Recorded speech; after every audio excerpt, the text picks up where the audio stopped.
Salut tout le monde, c'est encore moi pour un nouveau tuto. Je fais une petite suite à la dernière vidéo que j'ai postée tout à l'heure sur la retouche photo. Je vais vous montrer en fait comment on peut faire facilement et simplement de la retouche photo. Je vous ai préparé 3 exemples. On va étudier tout ça et je vais vous montrer également comment faire. C'est accessible sur le même modèle que le dernier tuto.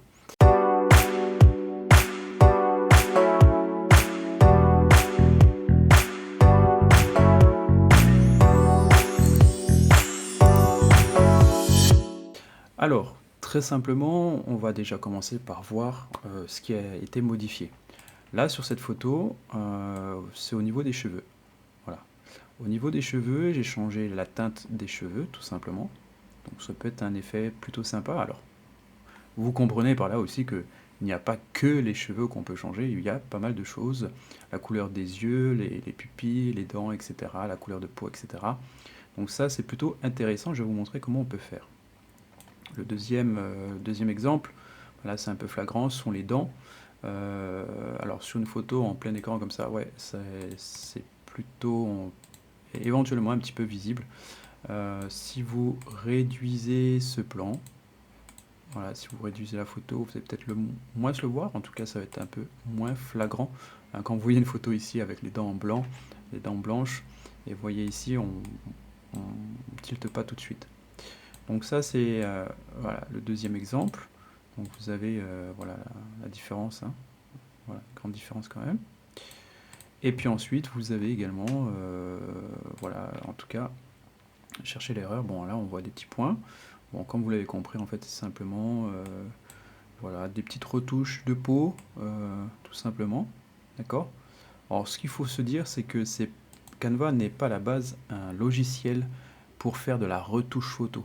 On va dire que c'est plutôt des trucs, des astuces pour voilà, cacher un truc, améliorer, jouer avec justement avec tous ces effets, ces outils, et voilà, pour faire un petit peu de retouche. Alors c'est de la retouche vraiment basique, d'accord? Ne vous attendez pas non plus à du Photoshop, c'est la retouche basique. Mais je vais vous montrer comment on peut faire, parce que finalement ça peut dépanner, voilà, ça peut dépanner, c'est plutôt sympa. Ben écoutez, on est parti, on commence tout de suite.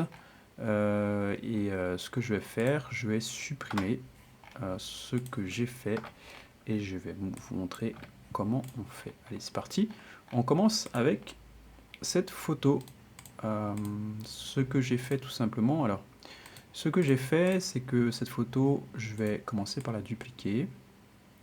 Et ensuite, eh bien, je vais modifier l'image et je vais enlever l'arrière-plan. Dans cette image, je vais effacer uniquement tout ce qui est... Je vais laisser en fait la chevelure et je vais effacer tout ce qui est visage et buste. Bah, écoutez, c'est parti, on y va. On va zoomer tout ça. Et on y va. Alors, essayez au mieux voilà, de rester sur une ligne de cheveux. Voilà, et d'utiliser en fait le plus gros pinceau que vous pouvez, enfin en restant modéré, pour qu'il y ait le moins possible d'à-coups et d'angles dans votre découpe. Voilà. Alors pour voir ce que vous faites, vous pouvez également afficher l'image originale. Ça vous permet en fait de voir la délimitation de votre travail par rapport à l'origine. Voilà, on continue, bien entendu. Après vous pouvez affiner. Comme je le disais sur le dernier tuto, plus vous allez affiner votre travail et plus le rendu sera exceptionnel. Voilà. Alors moi je vous montre rapidement, d'abord je découpe en gros.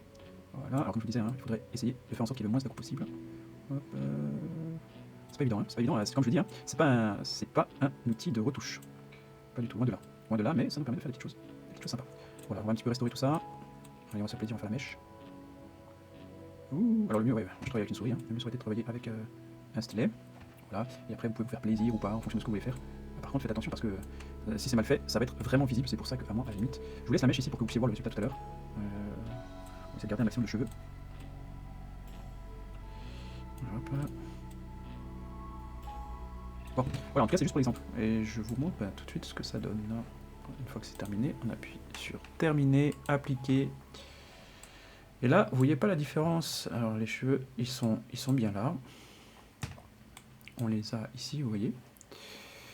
On les a ici, on les positionne, et ce qu'on va faire, juste pour m'assurer que ça bouge pas, je vais prendre le fond et je vais le verrouiller pour être sûr que les cheveux ne vont pas prendre la place de la photo et que je les garde bien comme ça.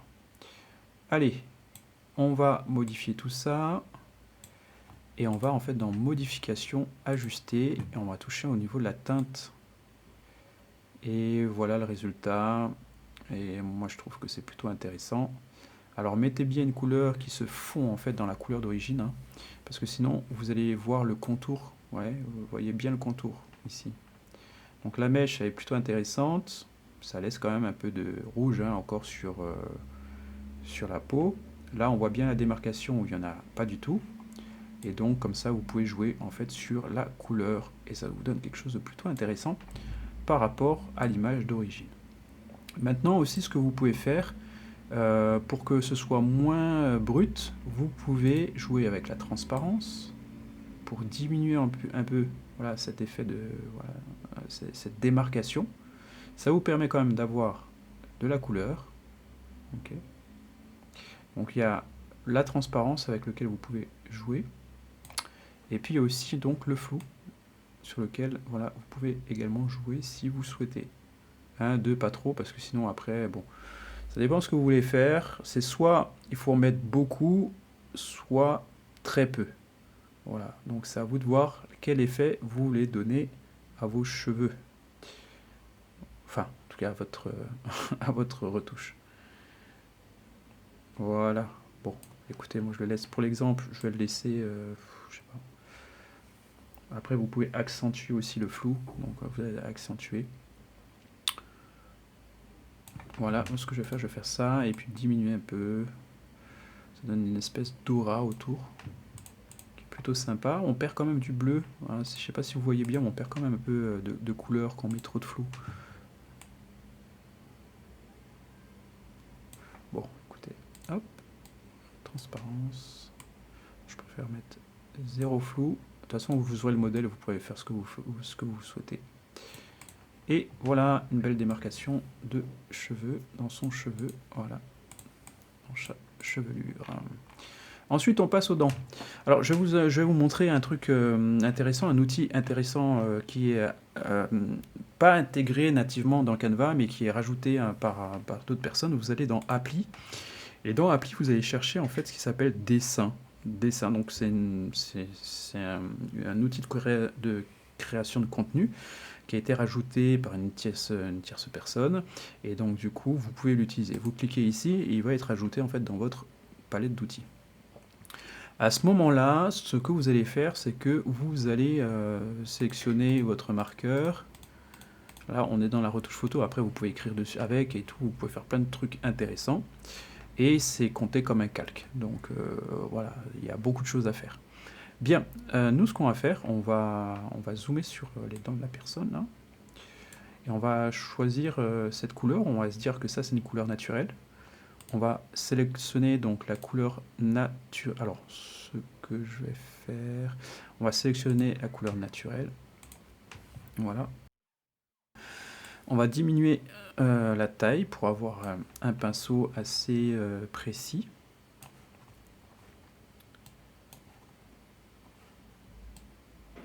On diminue après. Voilà. Et puis on va commencer donc à colorier les dents donc du monsieur. Voilà. On fait juste attention à la gencive.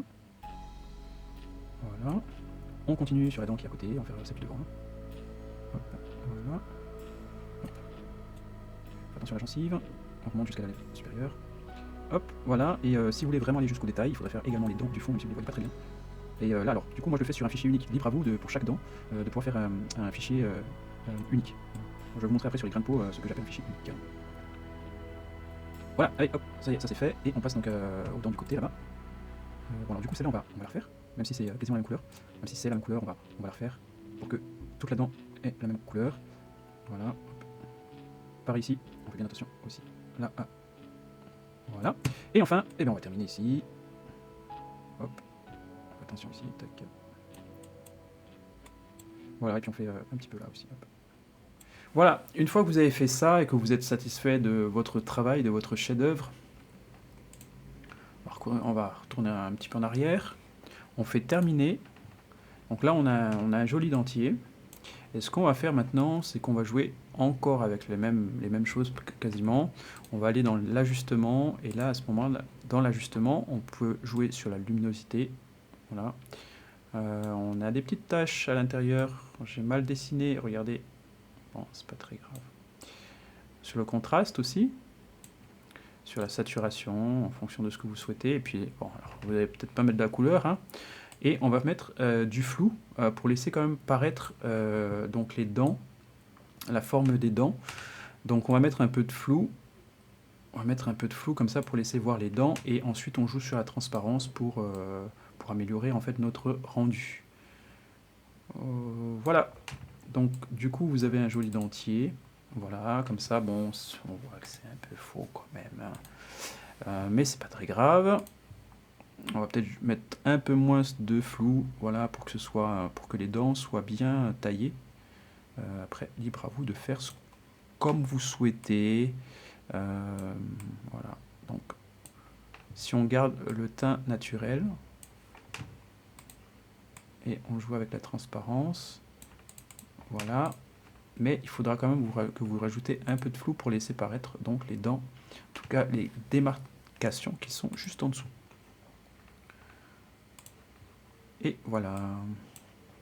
Je rajoute quand même un peu de luminosité, ça donne des dents un peu plus éclatantes. Voilà, je ne toucherai pas plus. À vous après d'améliorer, hein. Voilà, c'est vraiment à vous de pouvoir l'améliorer après, de modifier, d'ajuster, d'arranger en fonction de ce que vous souhaitez faire. On passe au grain de beauté. On passe au grain de beauté, même principe, j'utilise le même procédé ici, sauf que je vais vous montrer en fait ce qu'il faut faire. Très important, pour avoir la même teinte de peau, d'accord, la même couleur de peau. Vous allez zoomer au maximum sur l'élément à enlever. Vous allez sélectionner la couleur, ici ajouter une nouvelle couleur, encore une fois ici, et vous allez prendre la pipette. Vous allez sélectionner la couleur la plus visible sur le contour. Alors, je vais prendre celle-là, et tout de suite vous avez donc en place l'outil pour colorier. Et là vous pouvez ajouter votre couleur sur l'élément à supprimer. Alors, la couleur est bien prise par le haut. Malheureusement, le bas n'est pas encore assez étoffé par cette couleur. Ce que vous allez faire, pipette, vous prenez la couleur du bas et vous venez étoffer votre point. Jusqu'à ce que vous puissiez être satisfait du résultat. Je dis bien encore, c'est la retouche photo, c'est pas du Photoshop, hein. Vous pouvez diminuer votre taille, voilà, et faire au fur et à mesure ce que vous souhaitez, d'accord. C'est pas du Photoshop, mais on arrive à faire des choses plutôt sympas, d'accord. Voilà. Puis avec, alors là, je suis un peu pressé, je le fais à la va-vite.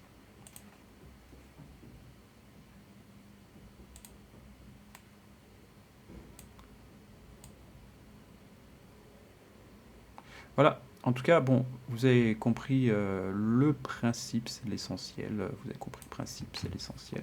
Là, on voit encore la tâche. En fait, c'est l'ombre de la tâche. On va essayer donc la supprimer.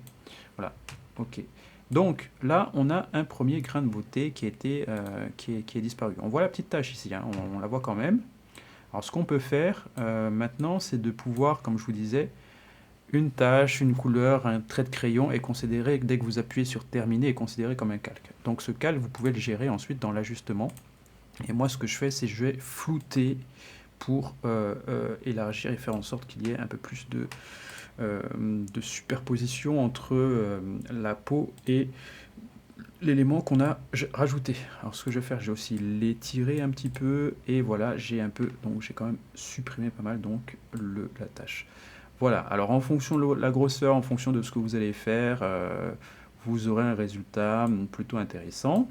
Et après, vous faites pareil pour les autres. Alors, très attention, faites vraiment attention. Faites vraiment un grain, un calque. Hop, hop, je sélectionne ma couleur. la couleur la plus proche. Hop, je dessine. Voilà, ça a disparu, ça a disparu. Mais ne faites pas ça, parce que sinon vous aurez du mal en fait à les ajuster individuellement. D'accord? Donc voilà, à la limite, vous le laissez comme ça, vous repartez sur l'autre directement, ça vous pouvez faire. Avant de passer au flou, vous le traitez, vous les traitez, hop, voilà, c'est bon, je l'ai fait disparaître. Je fais terminer, je récupère à nouveau ma pipette et je vais de ce côté-là pour faire le même rendu. Voilà. Alors là, on a un petit souci parce qu'on a l'ombre qui arrive et puis là, on a quand même une zone de lumière assez importante. Donc ça veut dire qu'il faudra jouer un petit peu sur la couleur du haut et sur la couleur du bas, qui n'est pas la même comme vous pouvez le voir. Donc là, ça veut dire qu'il faudra jouer sur la couleur du haut, sur la couleur du bas, mais il faudra aussi jouer sur l'épaisseur de votre trait. Voilà, donc tout de suite, ça devient un peu plus de travail. Ben forcément, ça devient un peu plus de travail. C'est ce qu'on appelle de la retouche photo. Voilà, et en fonction en fait de la couleur que vous allez avoir sur le côté, etc. Donc, vous pourrez ajuster votre image,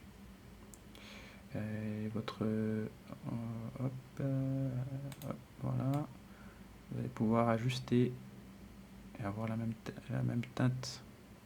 Voilà, et puis après je vais prendre une autre couleur encore, je vais ajuster encore. En tout cas, c'est pour vous montrer le principe, hein. C'est un peu... Voilà, ce qu'on peut faire avec Canva, on peut faire la retouche photo, on approche de Photoshop. Bon, après, c'est très délicat. Mais au moins, on a un calque. On a un seul calque. Donc celui-là, je peux le traiter. Je vais dans Modifier, Ajuster, et je mets en fait du flou. Et hop, ça a transformé en fait l'ensemble de toutes ces teintes, ça fait une seule grosse tache parce que j'ai mis flou. Voilà, et donc du coup, ça agit encore mieux que les autres points. L'autre point, on n'a pas dû toucher au flou, pourtant il est bien là. Donc ça, je peux le flouter également. Voilà. Et voilà ce que je voulais vous montrer par rapport donc à ces trois retouches de photos, ce que vous pouvez faire. Maintenant, franchement, allez-y, éclatez-vous, envoyez-nous vos modèles en commentaire, on voudrait bien voir. Pour partager un modèle, je vous montre comment vous pouvez faire. Soit vous pouvez nous partager en fait le lien en lien de lecture seul, comme ça on peut juste voir, on ne va pas modifier ou quoi, on peut juste voir en fait votre travail. Ou bien vous pouvez aussi nous partager en fait votre lien de modèle, donc c'est-à-dire que vous nous partagez, et puis nous on peut en fait après modifier ou autre sans que ça touche votre travail. C'est ce que je fais avec vous, je vous donne des modèles. Voilà, c'est tout pour moi, je ne veux pas être trop long. Vous avez vu un peu le principe de la retouche photo sur Canva. Moi je trouve ça plutôt intéressant, je pense que je vais encore aborder le sujet en plus en profondeur plus tard. Et puis vous montrer un petit peu les créations qu'on peut faire avec Photoshop Canva. Alors n'oubliez pas que vous pouvez bien entendu profiter de cette formation Canva que nous avons mis en place. Ce sont des vidéos de 30 à 45 minutes, voire 1 heure de cours complète sur toute la palette de Canva, sur tous les outils de Canva. Et vous allez également bénéficier en fait de la communauté donc de Ephrata Design, de ceux qui apprennent avec nous. Et comme ça, vous aurez la possibilité d'échanger par rapport à ce que vous faites, de poser des questions également sur le groupe que nous avons. Et comme ça vous permet donc de pouvoir évoluer beaucoup plus rapidement si vous êtes vraiment intéressé par le design. Au-delà de Canva, vous allez apprendre d'autres outils, ça peut être Photoshop, Illustrator, ça peut être également des logiciels de montage vidéo, et puis également vous allez avoir surtout des cours théoriques sur la base du design. Moi aujourd'hui, ça fait depuis 2010 que je suis diplômé, que je travaille dans le design, dans l'infographie multimédia. Donc on a l'expertise. Mon épouse, elle travaille dans le marketing, elle a un master 2 en marketing et de la communication. On peut vraiment vous aider dans votre travail, dans vos projets. N'hésitez pas à prendre cette formation, le lien est dans la description. Je vous dis ciao, bye bye.